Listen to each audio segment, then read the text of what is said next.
Hi. Ogamba otyo kansweta oli bulungi nze Mordecai Mulisa nkwaniza ku mukutu gwange ogwa Mordecai Mulisa Live. I'm sure you've all seen this. It's not news to you. And I'm sure many of you are broken. I understand.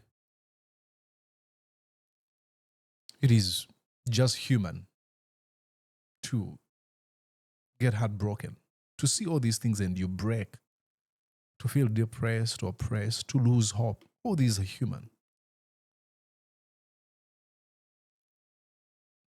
And I'm telling you, do not feel guilty about it. It is only human.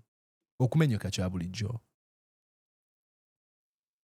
Muhoozi Kainerugaba abducted an innocent man, subjected him to inhuman treatment, torture, in a torture chamber.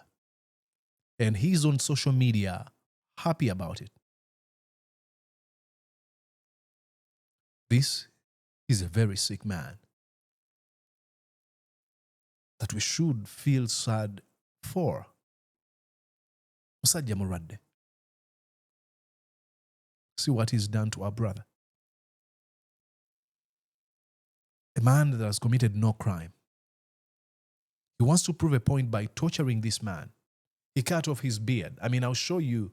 Many of you know. Eddy Mutwe is my guy, is my friend.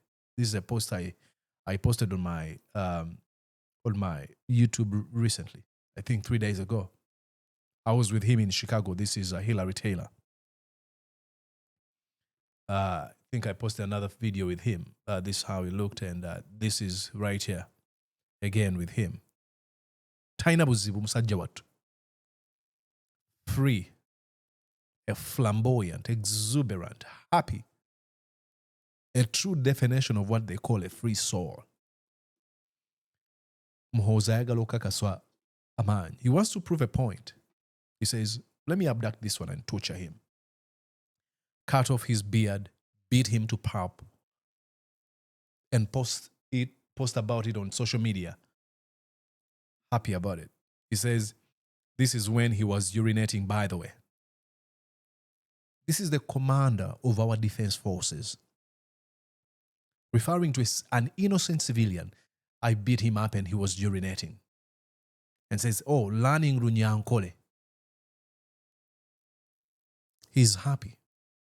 There's a certain amount of cruelty that you shouldn't have in your heart. Okuwandiika ebintu bwe biti. And then he goes on to say, I haven't started. I still have to castrate him.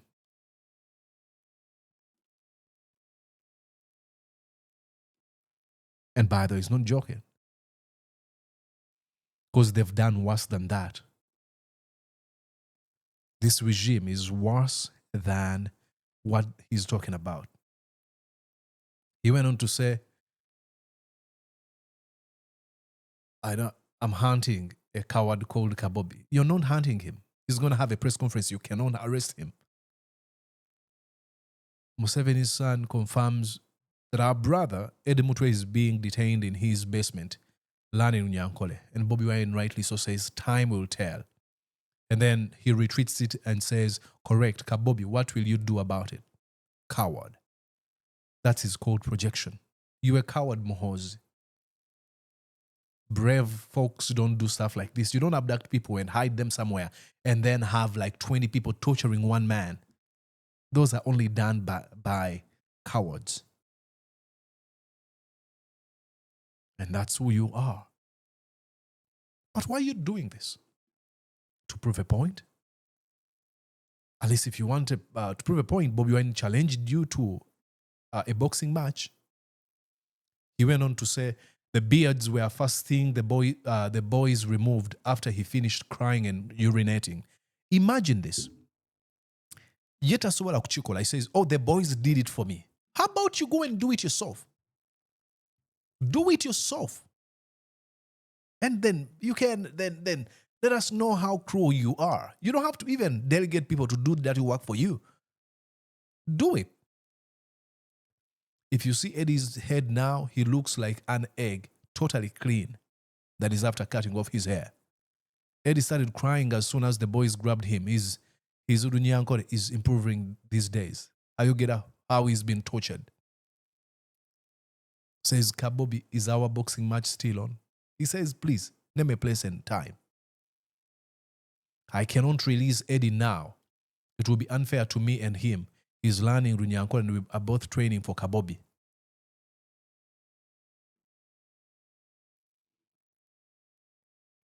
This is very, very sickening. Look, this is the third video I'm recording without me shedding tears. Like I told you in one of my videos, I'm a crier, and it's fine. I cry when things really disturb me a lot. And I know there's some funny sort of stereotypes. Oh, true men do not cry. Well, you can as well refer to me as a woman. I don't feel embarrassed about that. That's me. And after I did everything I was supposed to do, went through stuff, and then I decided to record this video and trying not to cry. Now, and you don't understand why he's doing what he's doing, and that's what I'm going to try to explain here. This guy, Muhoozi Kainerugaba, is trying to frustrate Bobi Wine. He wants to isolate him, frustrate him, and put him in a position where Bobi Wine regrets the decisions he made, engaging in politics. But even if, just in case he doesn't regret on his behalf, at least for his friends, he says, I wish I had not done this, my friends wouldn't be dying. They've killed some of his closest friends. They've broken others. They've killed many. They've abducted, tortured, maimed to make sure that they frustrate him. Bino, bebali mukola, bagala kumumenya, bagala bamulage ntoyina kyoli.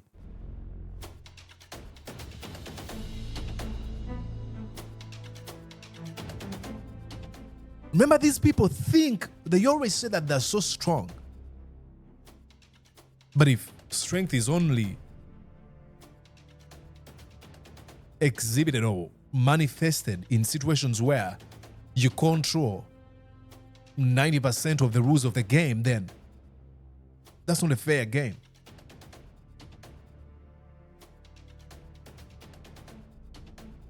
Chikwase nako okuba nti bino ebintu bigenda mu maaso mu nnyaffe Uganda. But what really breaks my heart, it is the silence from the NRM folks. The country is sick. Many people have decided to keep quiet because they are getting some money.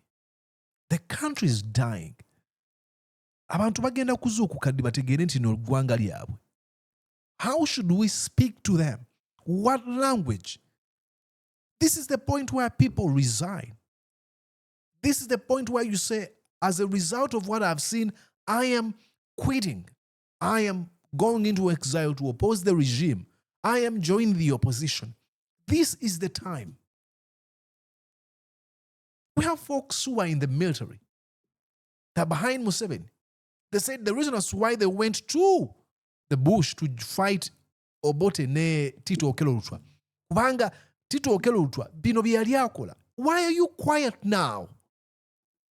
Why have you decided to be silent while Ugandans are being tortured, Ugandans are being abducted, Ugandans are being killed? Why are you quiet? Did you raise your children? And if you raised your children, what did you tell them? That you went to the bush to fight? Mwabagamba ki? Mwababa nyumizanga? Ntwagenda mu nsiko kukola ki? Kulwanirira ki? Is this what you went to fight for? And then to the children of the veterans, why are you quiet? Where are the values? Where are the principles in you? But the most important thing are the NRM people. What is going on, brothers and sisters, mothers and fathers? Come on. This is the moment the country is craving for you. We've made a lot of noise. But the only people that can make a difference now, it is you once you join us.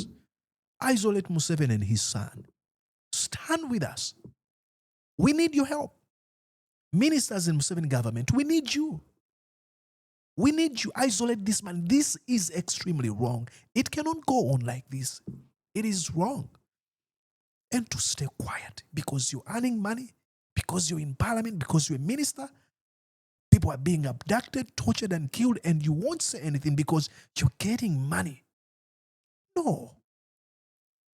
Let there be a time where you think about your country, where money doesn't mean a thing. It is possible. This is the point where we need you. Come on. NRM people, come on. Abducting people, torturing them, killing them, and you're quiet. No. It is unbelievable that, ladies and gentlemen, we just keep quiet. When I went on the posts and I see some Ugandans are happy, oh, this is so good. What happened to people? And then other folks use examples, oh, so-and-so celebrated when so-and-so died. Come on. Are you trying to compare yourself to the worst amongst us?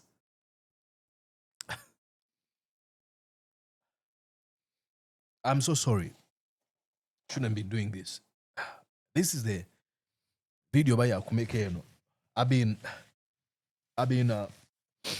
trying not to do this, but I've recorded enough. I think I'm going to go on and post this.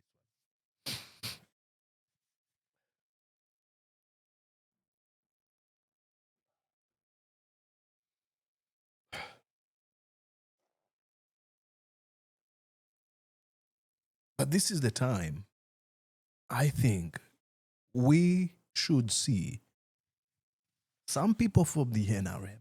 This is the point where you say, I'm quitting NRM. I don't know. I could die a poor man. So be it. But if I ever get to a point where money blinds me to the extent that I see all these wrong things and I still identify with these people, I would request to die. If there's a person who would just shoot me dead in a situation where I'm money, where I cannot raise my voice because, oh, I may lose a position, I would rather die.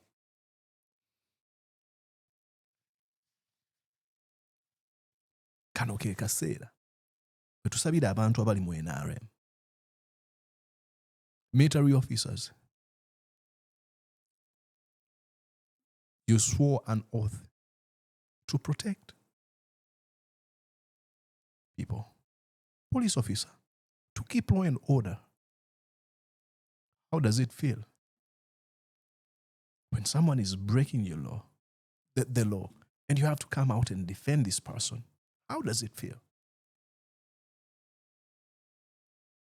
Why did you go to school? What were you trained? What were you taught? And what are you putting into consideration, into action? This is where we demand a group of police officers to quit, resign. Military officers, please run away. Ministers, this is the time to flee the country if you can. Isolate him. Do one single act of a heroic act. This is a moment where people are called heroes. Now, I'm not trying to say that do this because you want to become a hero. No. I'm saying that this is the point where you do something that won't be short of being called heroic.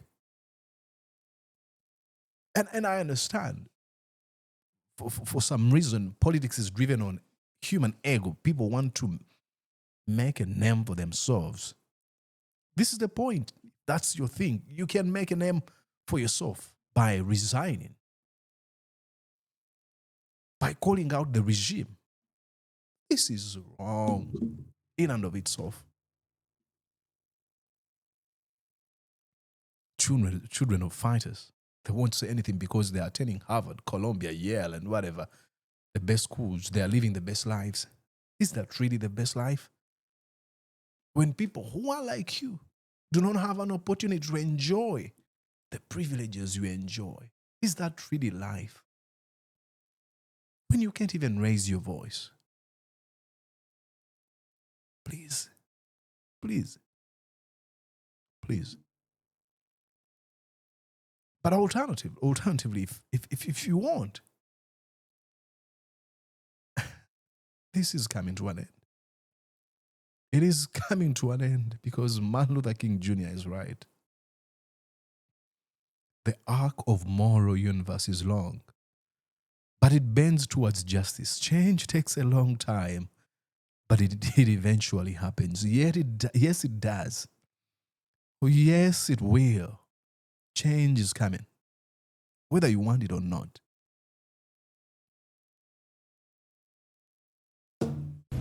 This is it. This is what people must know. That at the end of the day, when things change, I can stay in Uganda because we have seen all this before. Many people have come in this country, taken over power. It's not new. I was telling some of our people here that when you want to see how things have been changing, you start seeing on how we have occupied these so-called 7 hills of Kampala. Naguru. No, Naguru is a new one. Naguru is a yes. Kololo, Nakasero. No, even Miyengi is new.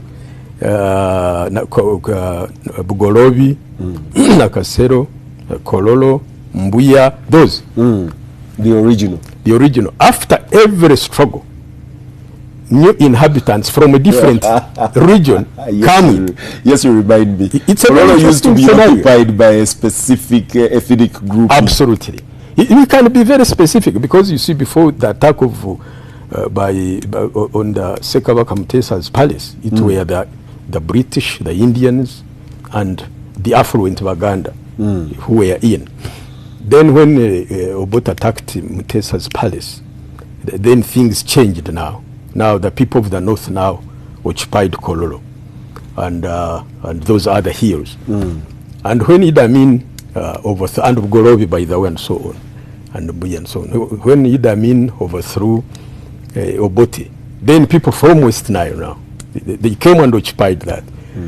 And 1979, when the people when Tanzania removed Idi Amin, ultimately the people who came with the Tanzanians, the liberators, they took over the hills now. And when we came after Wero, then we occupied. I remember I had a house at Elizabeth Avenue, which Museveni later on chased me from, and so on. But one person one time asked, he said, "Did you have to chase out to the people who were there?" I said, "No, we never found them there." Because they had run away, because they belonged to the regime we were fighting. Actually, it didn't happen only here.